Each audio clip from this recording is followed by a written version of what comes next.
తిరుమల తిరుపతి దేవస్థానంలో ఒకప్పుడు మీరు తిరుపతికి పోయారు, 1924 పోయారా లేదా అని మిమ్మల్ని అడుగుతున్నా.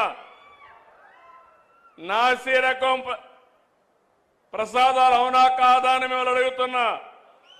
అప్పుడు ఇచ్చిన లడ్డు మీరు తిన్నారా? 1924లో తెస్తే సువాసన వచ్చిందా? నెయ్యి వాసన వచ్చిందా? అందులో నేను అడుగుతున్నా ఒకే మాట. మా తమ్ముడు నామాలు కూడా పెట్టుకున్నాడు. అది పవిత్రత, దేవుని మీద అభిమానం. చాలా మంది ఉన్నాం, ఒక నమ్మకం.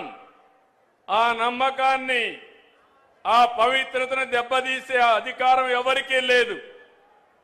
ఒక మసీదు కావచ్చు, ఒక చర్చ్ కావచ్చు, ఒక దేవాలయం కావచ్చు, ఆ పవిత్రత కాపాడే బాధ్యత తీసుకోవాలి. అలాంటిది అపవిత్రం చేస్తే నేను ముఖ్యమంత్రి అయిన తర్వాత నేను ఇచ్చిన హామీ